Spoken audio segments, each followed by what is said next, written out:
Welcome friends, নতুন একটি ভিডিওতে প্রত্যেককে স্বাগত জানাই।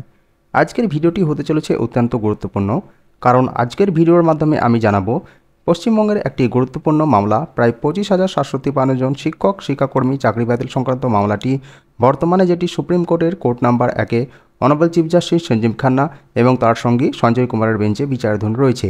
সেই মামলাটি শুনানি পর্বে কী শুনানি পর্ব হয়েছে, প্যানেল বাতিলের পক্ষে কী বিরোধী পক্ষের উকিলগণ সওয়াল জবাব করেছেন, সেই সাপেক্ষে অনারেবল চিফ জাস্টিস কী প্রশ্নবাণে বিদ্ধ করেছেন, সেই সমস্ত আইনজীবীদের তার বিস্তারিত বিবরণ আমি আমার এই ভিডিওর মাধ্যমে তুলে ধরব।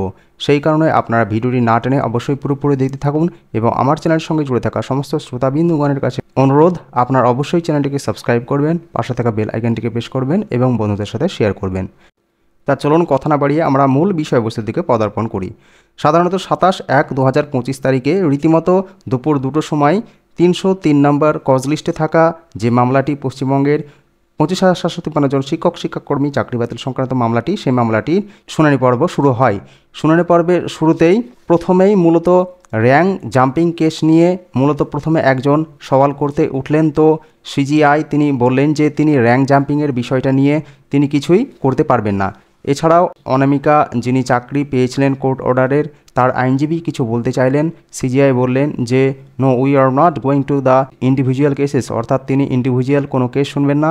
এছাড়া নন টেন্টেড যারা প্রার্থীরা রয়েছেন, চাকরি পেয়েছেন, তাদেরও কিছু লয়ার তারা ইন্ডিভিজুয়াল কেসে বলতে চাইলেন যে মাই লর্ড, তাদের বিরুদ্ধে কোনো অ্যালিগেশন নেই, তাহলে কেন তাদের চাকরি যাবে। এছাড়া ওয়েমার নিয়ে বলা হচ্ছে ম্যানিপুলেশন হয়েছে, সেটা হয়নি, শুধুমাত্র মার্কসকে ম্যানিপুলেশন করা হয়েছে। তো অনারেবল চিফ জাস্টিস বললেন যে ইন্ডিভিজুয়াল ম্যাটার নিয়ে তিনি কোনো কিছুই শুনতে রাজি নন, কেন এর পূর্বে দুদিন তিনি সময় দিয়েছিলেন, সেই দুদিনে তিনি অলরেডি এই বিষয়ে শুনে নিয়েছেন। আজকে কোনো ইন্ডিভিজুয়াল ম্যাটার নিয়ে তিনি শুনবেন না। এরপরে 25,753 জন শিক্ষক শিক্ষাকর্মী চাকরি বাতিল সংক্রান্ত মামলাটির মূল পিটিশনার যারা, অর্থাৎ কলকাতা হাইকোর্টে যারা মূল পিটিশনার ছিলেন, তাদের পক্ষে সওয়াল করার জন্যে উঠলেন আইনজীবী বিকাশ রঞ্জন ভট্টাচার্য মহাশয়। তো তিনি প্রথমে শুরু করেন রাজ্য সরকার স্কুল সার্ভিস কমিশনের মাধ্যমে এসএলএসটি বা ফার্স্ট এসএলএসটি যে প্রক্রিয়াটি সম্পন্ন করেছেন সেটি সম্পূর্ণরূপে কলুষিত। এই সাপেক্ষে স্টেট গভর্নমেন্ট কর্তৃক একটি তিনি অ্যাপিল দেখাতে চাইলেন, যেখানে মিস্টার ভট্টাচার্য বলতে চাইলেন যে গভর্নমেন্ট সুপার নিউমারি পোস্ট তৈরি করতে চাইছিলেন। সুপ্রিম কোর্টের প্রধান বিচারপতি তখন বললেন যে আমি এই পার্টটাকে শুনতে চাইছি না, আমি শুনতে চাইছি আপনারা চাইছেন যে পুরো প্যানেলটাই যাতে বাতিল হোক, তার পক্ষে আপনাদের যে পয়েন্টগুলো, সেই পয়েন্টগুলোকে আপনারা তুলে ধরুন। এরপর বিকাশ রঞ্জন ভট্টাচার্য মহাশয় বলেন যে পুরো প্যানেলটি অর্থাৎ নিয়োগ প্রক্রিয়াটি কলুষিত, এখানে কোনোভাবেই আর পৃথকীকরণ করা সম্ভব নয়।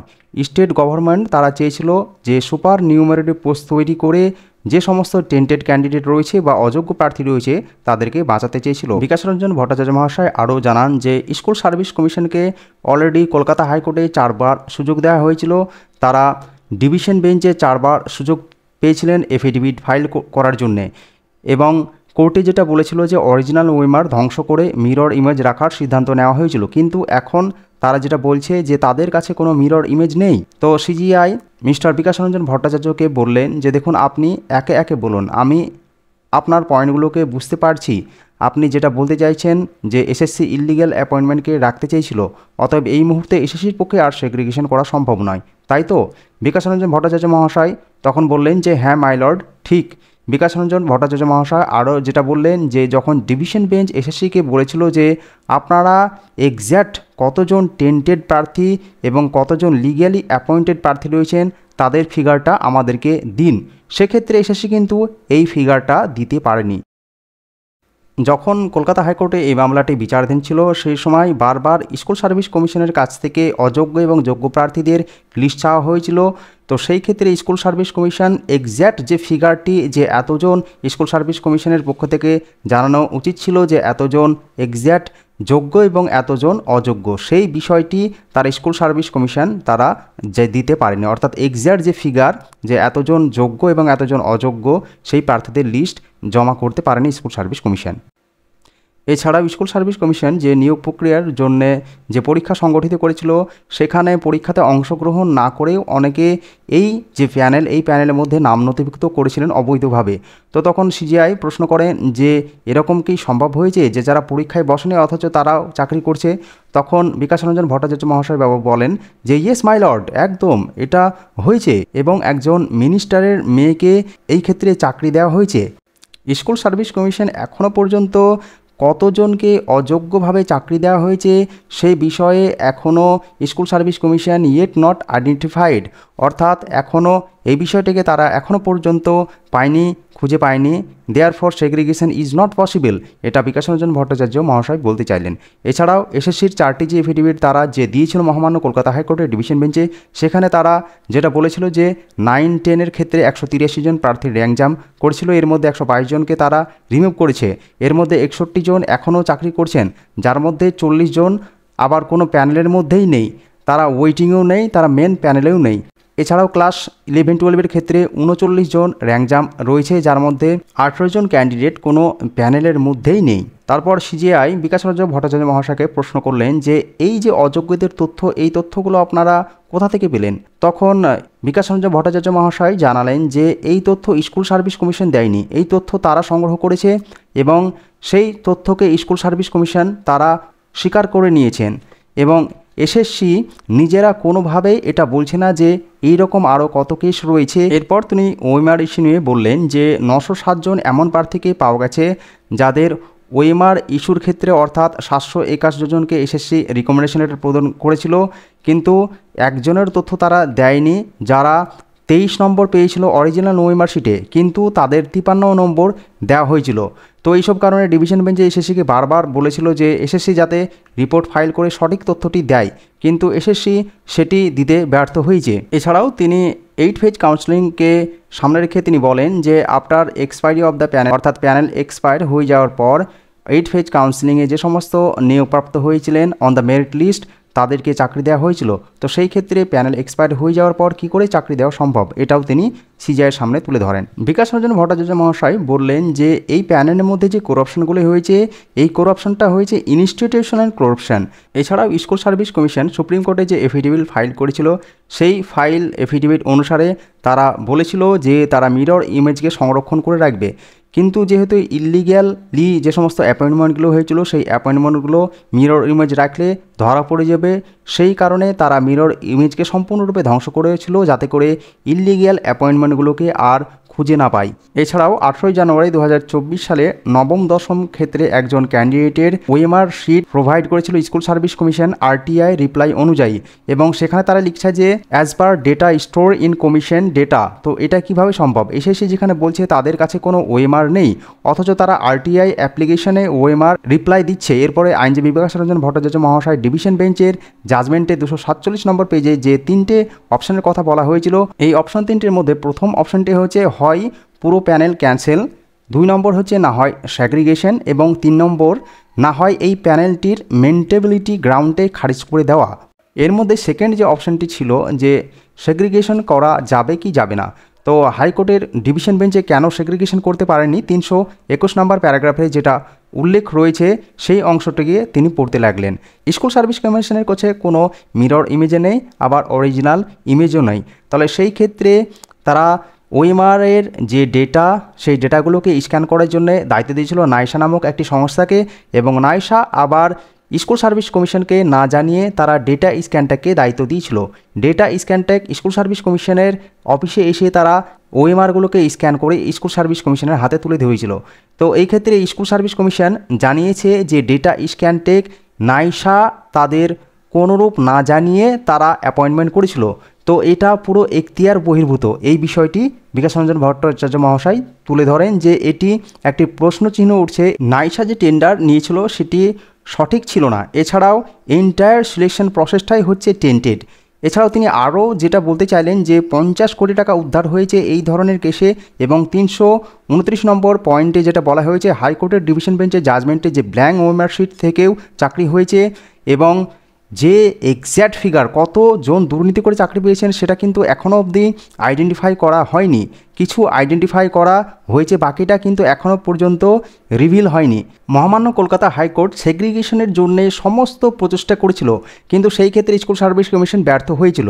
এরপর জাস্টিস সঞ্জয় কুমার রিক্রুটমেন্টের যে রুল, সেই রিক্রুটমেন্টের রুল সম্পর্কে প্রশ্নচিহ্ন তুললেন এবং এর প্রত্যুত্তরে বিকাশরঞ্জন ভট্টাচার্য মহাশয় বাগ কমিটির যে রিপোর্ট, সেই রিপোর্টে উল্লেখ করলেন। বাগ কমিটির রিপোর্ট থেকে বিভিন্ন ধরনের ইরেগুলারিটিগুলো উঠে এসেছে বা পাওয়া গেছে, তার ভিত্তিতে সিবিআই তদন্ত শুরু হয়। তখন অনারেবল জাস্টিস সঞ্জয় কুমার প্রশ্ন করেন যে বাগ কমিটির রিপোর্টটি কি পাবলিশড হয়েছিল?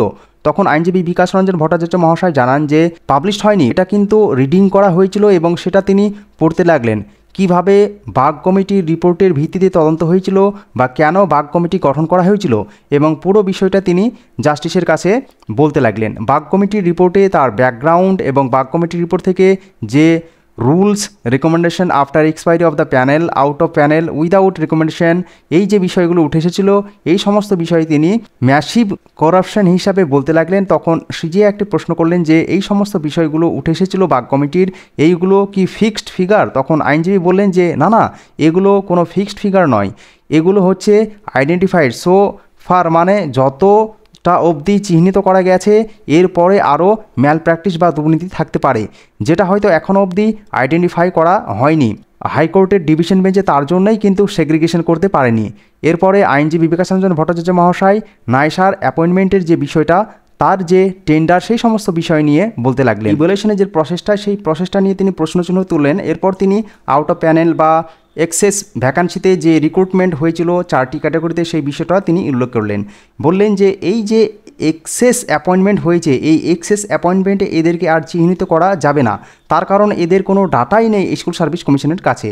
তারপর তিনি বললেন যে school service commission not able to check all the record, এসএসসির কাছে যে রেকর্ড রয়েছে সেটা এসএসসি চেক করে এটা বলতে সক্ষম নয় যে কতজন ইলিগ্যাল অ্যাপয়েন্টমেন্ট হয়েছে।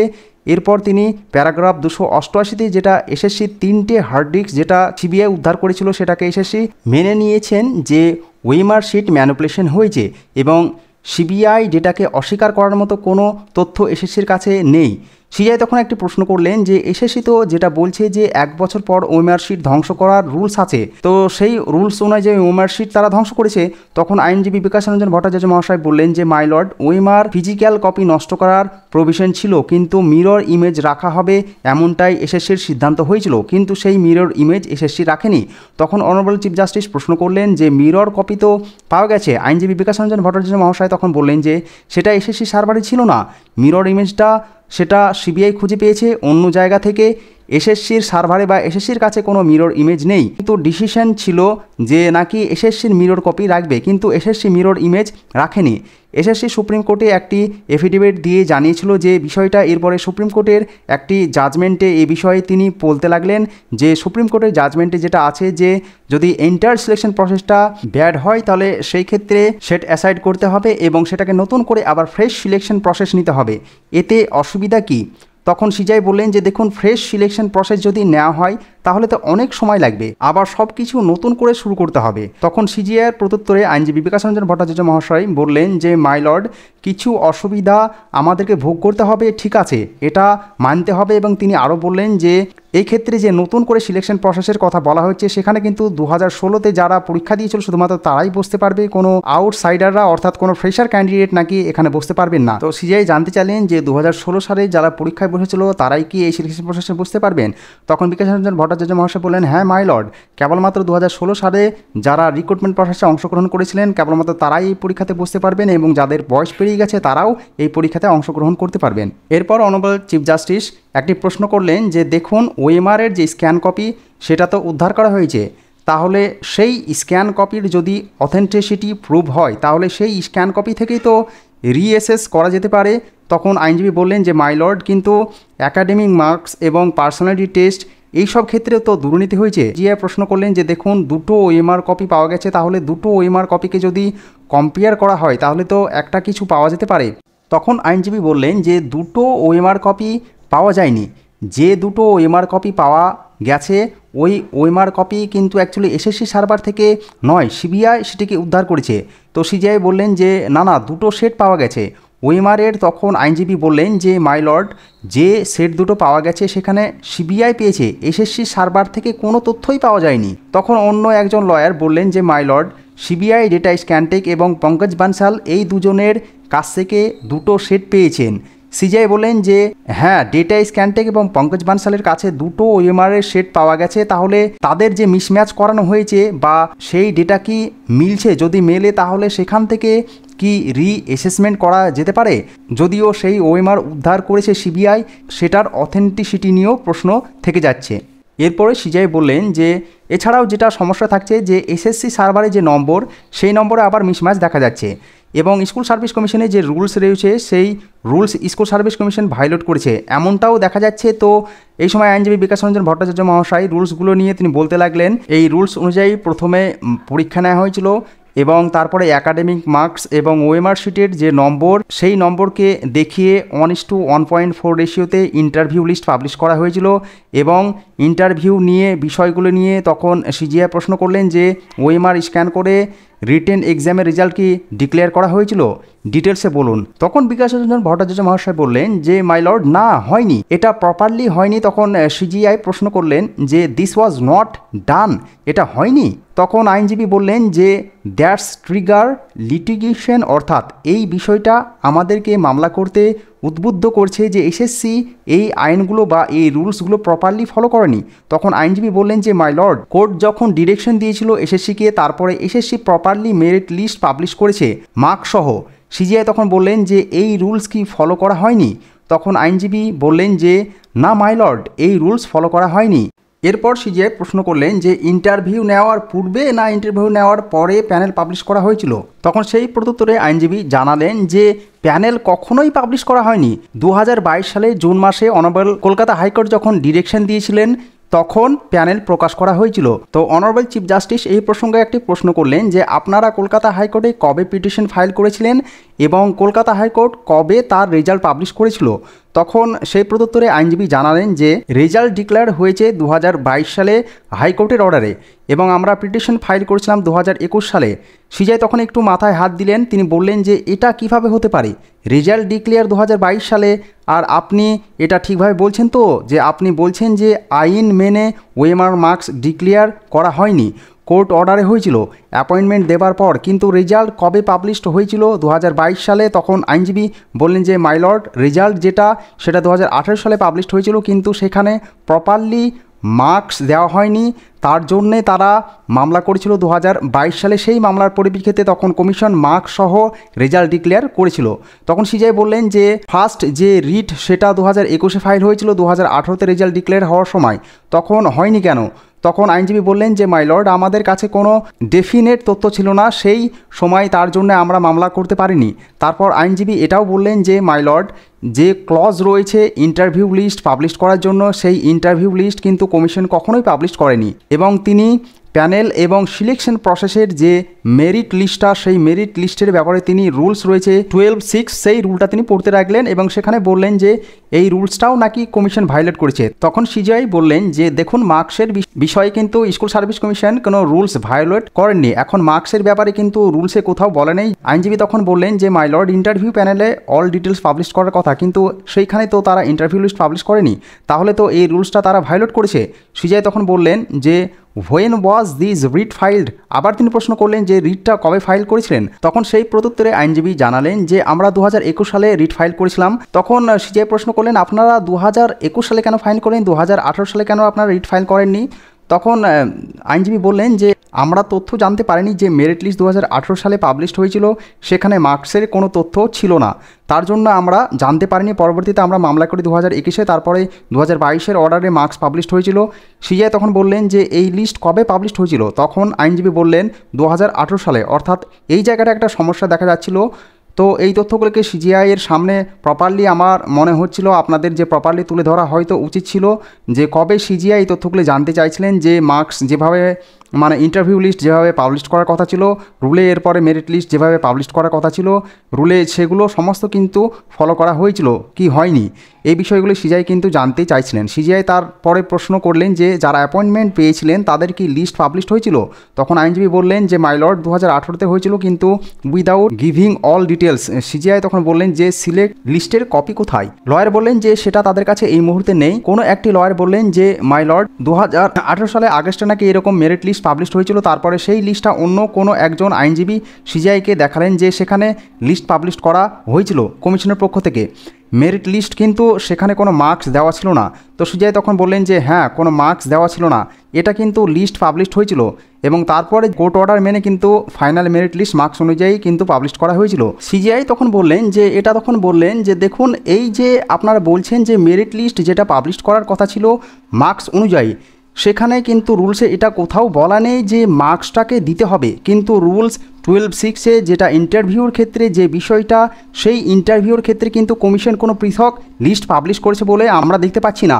যেটা 1:1.4 রেশিওতে পাবলিশ করার কথা ছিল মেরিট লিস্ট অনুযায়ী, অল ডিটেলস অনুযায়ী, তখন অনারেবল জাস্টিস সঞ্জয় কুমার তিনি বললেন যে এই ইন্টারভিউ লিস্ট কি কোথাও পাবলিশ হয়েছিল? যদি এই লিস্ট থেকে থাকে তাহলে সেই লিস্টটা কোথায়?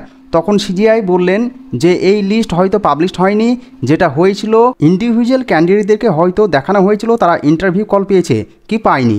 তারপরে বিকাশ রঞ্জন ভট্টাচার্য মহাশয় বললেন যে মাই লর্ড সুপার নিউমারি পোস্ট, তারপরে এই যে স্টেট গভর্নমেন্টের রোল, তারপরে পুরো সিলেকশন প্রসেস, এই যে ট্রান্সপারেন্সির অভাব রয়েছে, তার জন্য সমস্ত নিয়োগ প্রক্রিয়াটাই হয়তো কলুষিত হয়েছে। যেহেতু সমস্ত সিলেকশন প্রসেসটাই রুল অনুযায়ী হয়নি, সেই কারণে সমস্ত সিলেকশন প্রসেসটাকেই সেট অ্যাসাইড করতে হবে এবং ফ্রেশভাবে সিলেকশন প্রসেস করতে হবে। তখন সিজিআই বললেন ঠিক আছে, আপনার পয়েন্টটাকে আমি নোট ডাউন করলাম। এরপরে অনারেবল চিফ জাস্টিস বললেন যে আরও যদি কারো কিছু বলা থাকে তা বলতে পারেন। এরপরে মিস্টার রহিম বলা শুরু করেন। তো মিস্টার রহিমকে তিনি বললেন আপনি এই সব বিষয়ের ওপর ব্রিফলি বলুন যে কেন পুরো নিয়োগ প্রক্রিয়াটি কলুষিত এবং কেন সেটাকে বাতিল করতে হবে এবং কেন এখানে যোগ্য এবং অযোগ্যদের পৃথকীকরণ করা সম্ভব নয়। তো আইনজীবী মূলত এই পয়েন্টগুলির উপর ভিত্তি করেই বলতে লাগলেন যে মাই লর্ড, যে ডিভিশন বেঞ্চের জাজমেন্ট তার যে 242 নম্বর পয়েন্ট, সেখানে এটা বলা রয়েছে যে স্ট্যান্ড অফ এসএসসি, অর্থাৎ এসএসসি যে অযোগ্য প্রার্থীদের চিহ্নিতকরণ করছে সেই চিহ্নিতকরণ প্রসেসটি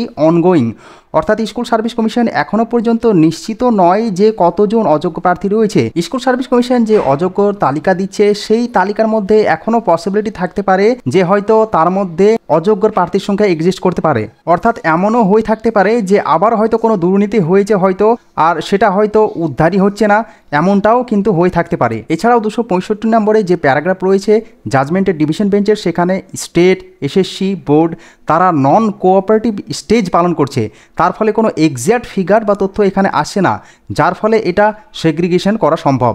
তো সিজিআই তখন এসএসসি এবং স্টেটের কাছে একটি প্রশ্নের উত্তর পেতে চাইলেন, সেটা হচ্ছে যে সিজিআই 269 নম্বর প্যারাগ্রাফে যে ক্লারিফিকেশন সেটা চাইলেন এসএসসি এবং স্টেটের কাছে, এবং সেখানে তিনি জানতে চাইলেন যে আপনারা কি এই ফ্যাক্টরগুলো অ্যাকসেপ্ট করছেন।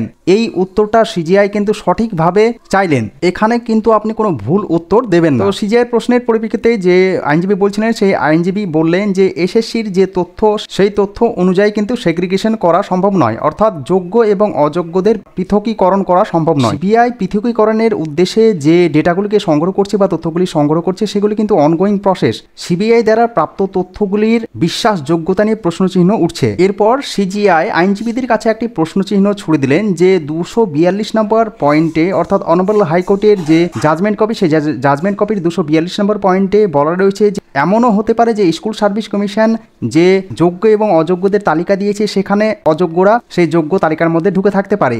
তো এই ব্যাপারে কি স্কুল সার্ভিস কমিশন কোনো এফিডেভিট জমা দিয়েছেন মহামান্য কলকাতা হাইকোর্টে? তখন আইনজীবীদের কাছ থেকে জানতে চাইলেন, আইনজীবীরা কিন্তু সঠিক উত্তর এর দিতে পারলেন না। কিন্তু বিকাশ রঞ্জন ভট্টাচার্য মহাশয় বললেন এসএসসি এফিডেভিট দিয়ে বলেছিল যে তারা টাইম টু টাইম ইলিগ্যালিটি পেয়েছে। এসএসসি রিকমেন্ডেশন লেটার অনুযায়ী বোর্ড অ্যাপয়েন্টমেন্টের দিয়েছিল এবং স্কুল সার্ভিস কমিশন এবং বোর্ড তারা ওপেনলি তারা এটা স্বীকার করছে যে এসএসসি রিকমেন্ডেশন লেটার দেয়নি, অথচ বোর্ড অ্যাপয়েন্টমেন্ট লেটার দিয়েছে। কিন্তু বোর্ড বলছে যে তারা এসএসসি রিকমেন্ডেশন লেটার অনুযায়ী অ্যাপয়েন্টমেন্ট লেটার দিয়েছে। তো এইটা কিভাবে হতে পারে। এছাড়াও দেখা যাচ্ছে যে ব্ল্যাঙ্ক ওএমআর শিটে চাকরি হয়েছে, অর্থাৎ ওএমআর ম্যানিপুলেশন ইস্যুটাও তিনি তুলে ধরলেন। এই সমস্ত শিক্ষকরা চাকরি করছেন, তাহলে দেশের শিক্ষা ব্যবস্থাটা কোথায় যাচ্ছে? এসএসসি এবং স্টেট এরা কেউই ডেফিনেটলি বলতে পারছেন না যে কতজন ক্যান্ডিডেট রয়েছে যে ইলিগেলিভাবে তাদের অ্যাপয়েন্টমেন্ট দেওয়া হয়েছে।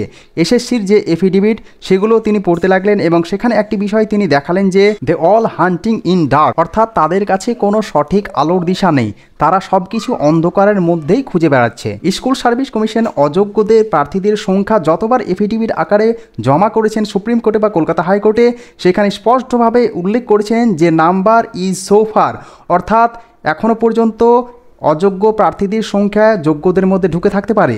যেহেতু এখানে স্কুল সার্ভিস কমিশন এবং বোর্ড এবং স্টেট যেহেতু সেগ্রিগেশন করতে পারছে না, যোগ্য এবং অযোগ্যদের পৃথকীকরণ করতে পারছে না, সেই কারণে পুরো প্যানেলটাকে সেট অ্যাসাইড করা হোক, এই বলে তিনি সিজিআইয়ের কাছে আবেদন করলেন। এরপরে নট সিলেক্টেড ক্যান্ডিডেটদের হয়ে থাকা আইনজীবীরা কিছু বলতে চাইছিলেন, তখন ইন্ডিভিজুয়ালি ম্যাটারকে তিনি শুনবেন না, স্পষ্টভাবে তিনি সিজিআই বলে দিলেন। এরপর আইনজীবী বিক্রম বললেন যে স্কুল সার্ভিস কমিশন যোগ্য এবং অযোগ্যদের যে সঠিক তথ্য, অর্থাৎ কতজন যোগ্য এবং কতজন অযোগ্য তার সঠিক লিস্ট কিন্তু স্কুল সার্ভিস কমিশন এখনও পর্যন্ত দিতে পারছে না।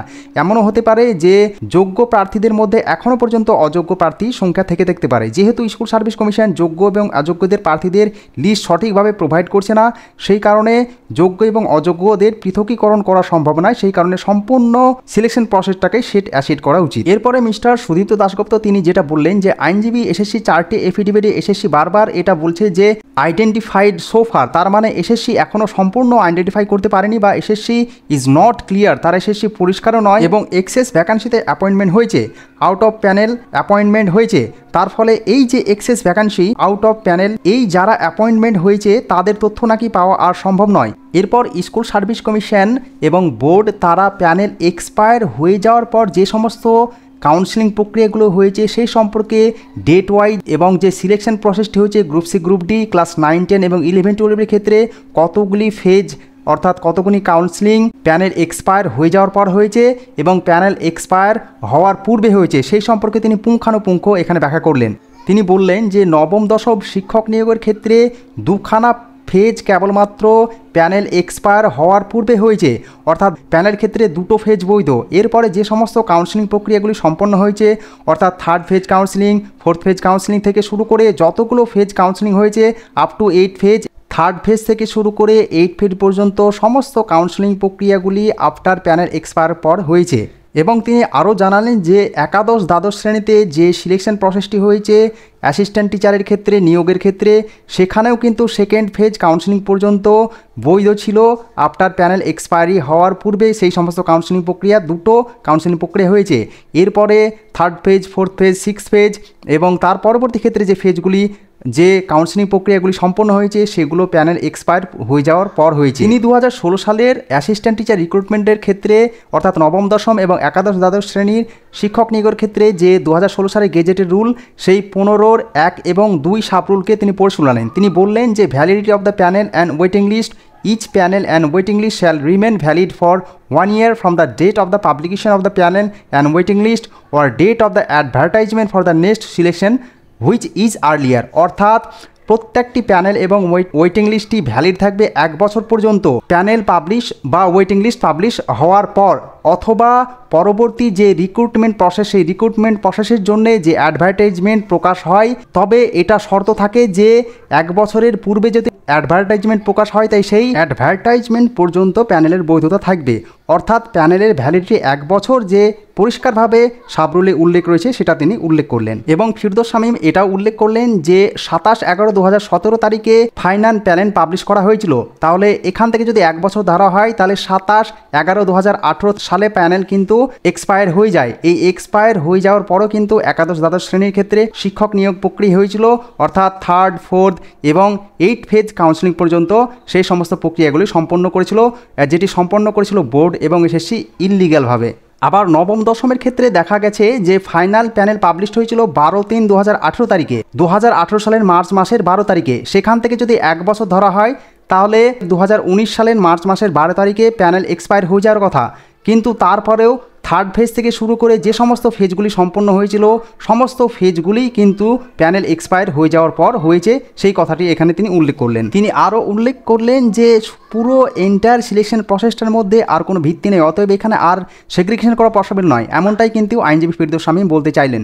তো এরপরে ফিরদৌস শামীম তিনি ইন্টারভিউ লিস্টের ব্যাপারে বললেন যে ইন্টারভিউ লিস্ট যেটা রয়েছে প্রফেশনে সেটা পাবলিশড হয়নি, যেখানে ইন্টারভিউ লিস্ট 1:1.4 রেশিওতে পাবলিশ করার কথা ছিল। একাডেমিক এবং অল ডিটেলস দিয়ে যে কতজন কত রিটেনে পেয়েছেন, কতজন একাডেমিকে পেয়েছেন, তার মেরিট পজিশন কত, এই অনুযায়ী ইন্টারভিউ লিস্ট কখনও পাবলিশড হয়নি।